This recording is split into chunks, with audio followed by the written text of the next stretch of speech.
Hello students. आज हम उपस्थित हुए हैं आखिरी सत्र में फ्रेंच रेवोल्यूशन के। यहाँ पर हम लोग जानेंगे कि रोजमर्रा का जीवन कैसा था। फ्रेंच रेवोल्यूशन के बाद 1789 के बाद के आने वाले सालों में फ्रांस ने सोसाइटी में बहुत सारे चेंजेस देखे, बहुत सारी परिवर्तन आई औरतों के, मर्दों के और बच्चों के भी जीवन में। रिवोल्यूशनरी गवर्नमेंट ने दायित्व के साथ ऐसे नियम बनाए, ऐसे कानून पास किए जो कि लिबर्टी और इक्वालिटी यानी समानता और स्वाधीनता के आदर्श को एवरीडे प्रैक्टिस में परिवर्तित करेगा। यानी कि ये आदर्श जो है ये रोजमर्रा की जिंदगी में लोगों के अभ्यासों में रिफ्लेक्टेड होंगी। इनमें से एक कानून है जो कि 1789 में बास्टिल स्टॉर्मिंग के तुरंत बाद ही आया, वो था एबॉलिशन ऑफ सेंसरशिप।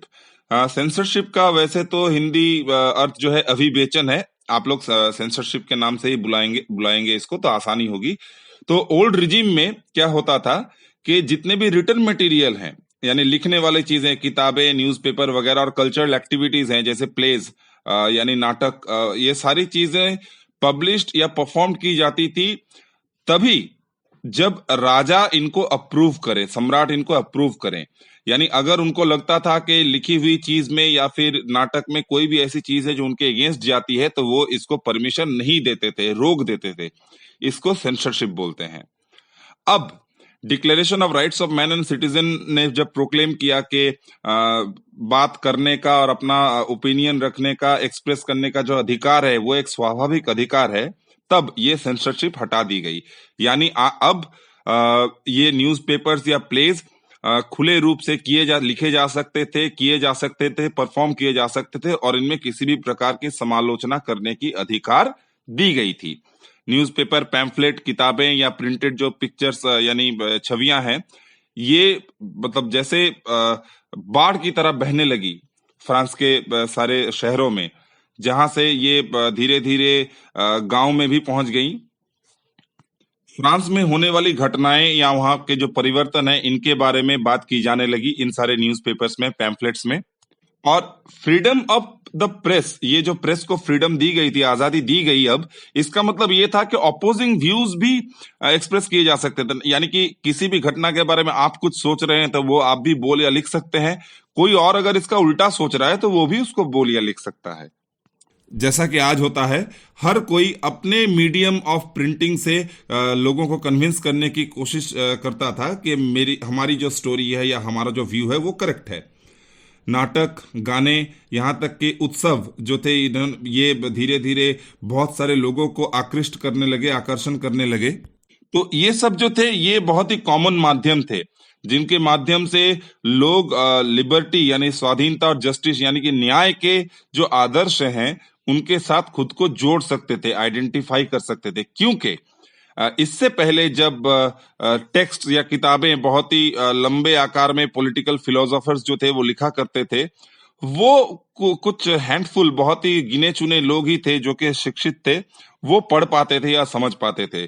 तो ये अब नया जो प्लेज, सॉन्ग्स, फेस्टिव प्रोसेशंस जिनकी हमने बात की, ये एक ऐसा उपाय आया जिससे कि बहुत सारे कॉमन लोग जो कि पढ़े लिखे नहीं भी हैं वो भी इनके साथ खुद को जोड़ पाते थे, खुद को आइडेंटिफाई कर पाते थे। और अंत में आएंगे हम लोग कंक्लूजन में। यहाँ पर बहुत ज्यादा आपको डिफिकल्ट कुछ नहीं लगेगा समझने में। 1804 में नेपोलियन बोनापार्ट जो है वो फ्रांस के सम्राट बने। तो वो कॉन्कर करने के लिए यानी कि जीतने के लिए यूरोपियन के जो नेबरिंग कंट्रीज हैं, उनके जो प्रतिवेशी देश हैं, उनको, पड़ोसी देशों को जीतने के लिए वो निकले। बहुत सारे वंशों को उन्होंने उत्खात किया, उखाड़ के फेंका, नए नए राजत्व बनाए जहां पर उन्होंने अपने फैमिली मेंबर्स को प्लेस किया। उन्होंने खुद को यूरोप के एक आधुनिकीकरण के एक स्रोत के हिसाब से देखा, खुद को मॉडर्नाइजर से, मतलब आधुनिक बनाने वाले के हिसाब से उन्होंने देखा। बहुत सारे नए लॉज उन्होंने बनाए, जैसे प्राइवेट प्रॉपर्टी को प्रोटेक्शन करने का, संरक्षण करने का एक लॉ उन्होंने बनाया। उन्होंने एक यूनिफॉर्म सिस्टम बनाया जो कि वेट्स यानी वजन और नापतोल के लिए, और वो डेसिमल सिस्टम में था जैसे आज हम लोग फॉलो करते हैं, जैसे कि ग्राम और किलोग्राम का। तो पहले पहले तो बहुत सारे लोगों ने, पड़ोसी देश जो थे उनके लोगों ने भी इनको एक आजादी दिलाने वाले के रूप में, लिबरेटर के रूप में देखा।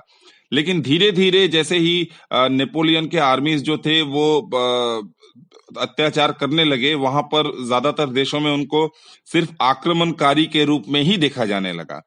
सो वाटरलू में 1815 में रशिया एंड ऑस्ट्रिया के जो सम्मिलित वाहिनी थी under the Duke of Wellington, इन्होंने हराया नेपोलियन को। बहुत सारे ऐसे revolutionary ideas about liberty and modern laws, आधुनिक कानून के बारे में जो नेपोलियन ने इंट्रोड्यूस की थी, वो नेपोलियन के जाने के बहुत दिनों बाद भी यूरोप में उन्होंने अपना इम्पैक्ट बनाए रखा, और इनमें से ज्यादातर व्यवस्थाओं को डिसकंटिन्यू नहीं किया गया, ये चलती रही। सो यहां आप देखते हैं कि आजादी और गणतांत्रिक अधिकार, ये दो सबसे इंपॉर्टेंट आइडियाज थे, आदर्श थे, जो कि फ्रेंच रेवोल्यूशन की धरोहर बनी, लेगेसी बनी।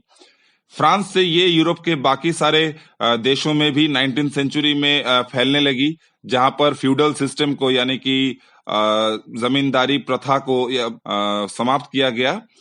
जो कॉलोनाइज्ड पीपल थे उन्होंने भी अपने यहाँ पर जिस देश में वो रहते हैं उसको नेशन स्टेट बनाने के और कदम उठाए। इंडिया में भी इसका आपको ये दिखेगा, प्रभाव दिखेगा। टीपू सुल्तान और राम मोहन राय दो एग्जाम्पल्स हैं जो कि जैकोबिन सोसाइटी से काफी प्रभावित थे, और फ्रांस के विप्लव के टाइम के जो आइडियाज, जो आदर्श हैं, इनकी और इनका रिस्पांस भी बहुत अच्छा था। इसके बारे में आप लोग शायद क्लास 8 के सिलेबस में थोड़ा पढ़ चुके हैं। तो आपका ये चैप्टर यहीं पर समाप्त होता है दोस्तों। उम्मीद है आपको इसके जो एक्सप्लेनेशंस हैं वो लगभग समझ में आए होंगे। So for more stay tuned, thank you.